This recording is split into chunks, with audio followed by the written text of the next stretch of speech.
in a car by an illegal immigrant, 12 years of age, walking along a sidewalk in my state of Missouri, mowed down by an illegal immigrant who I think also had a prior criminal record. Is it such a bad idea to deport the person who killed him?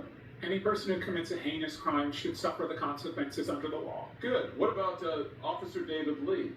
Officer David Lee was killed in Missouri just a few months ago by another illegal immigrant, once again in a car, who used it as a lethal weapon to ram him and kill him. Is it so wrong, such a bad idea to deport the illegal immigrant who killed this good man?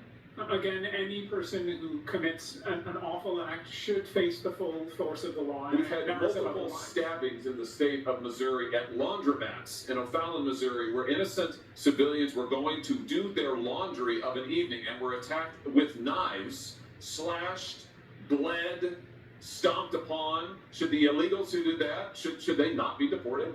No, as I said, if you commit an offense, you should face consequences. But the overwhelming majority of the 13 we had officers assaulted in Kansas City on the other side of the state who have been assaulted by illegal immigrants. One officer required over 100 stitches to the head, a police officer, earlier this year. Should the illegal immigrant who did that not be deported? Again, they should face the consequences of the law, but they are a very small minority of the population that President Trump is promising to deport. Well, let's talk about the rest of the people who you don't want to be deported. You said in an article that you wrote recently, new report shows devastating costs of mass deportation. You wrote this in October. Do you remember this speech? Yes, that is a summary of our report. Yeah, so in this piece, and it's also in your written testimony, you talk about how much the economy will lose if the United States actually enforces our immigration laws and deports folks who are here illegally. And I want to quote you now. You say some industries would be particularly hard hit, including construction, agriculture, and hospitality, which combined would lose more than 2.5 million workers. What's the argument here? That there aren't American workers who are available to do those jobs? No, and as I said previously, there likely are, but the issue is that... And you don't want their wages to rise?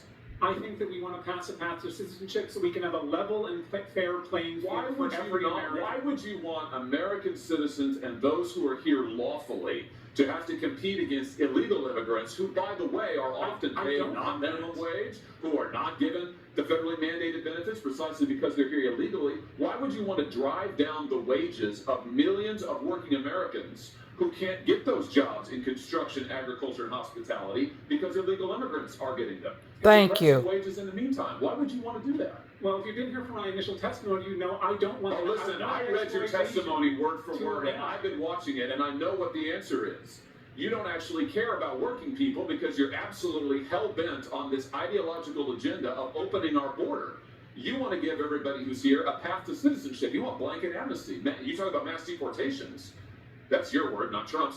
You want mass amnesty, right? It's right here in your testimony. We want a path to citizenship for that's amnesty. Pass a background check, who pay a That's fine. Amnesty, who you just said there's millions of people, 13 million people. Right, 13 million people you want to dump into the labor force. They are already who will drive illegally. They're here, taking jobs from American citizens and saying, oh, perfect, so here's your plan. So just if you're wondering, America, here's the Democrats' plan.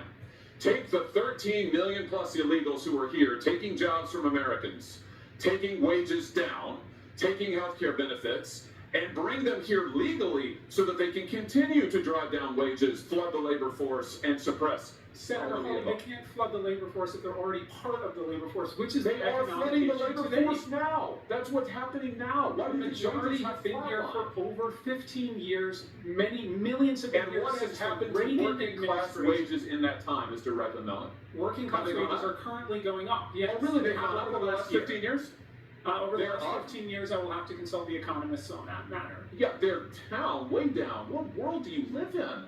Listen, here's the deal. The American people just voted. The American people just voted. You know what? It's my time, not yours. So you're here to answer my questions, not to offer a soliloquy. And let me just end with this. The American people just got a good look at your economic program, and they voted against it. We've had an open border for the last 4 years. We have had de facto amnesty, as you yourself just said, for the last 15 plus years. It has been a disaster. People have died because of it. Wages are lower because of it. Our streets are in chaos because of it. And now you and the Democrat Party just say more of the same, more of the same. Let's double down. I would just say to you, I think that's insanity. I think it's total insanity, and the American people do too. Thank you, Mr. Chairman. Love it.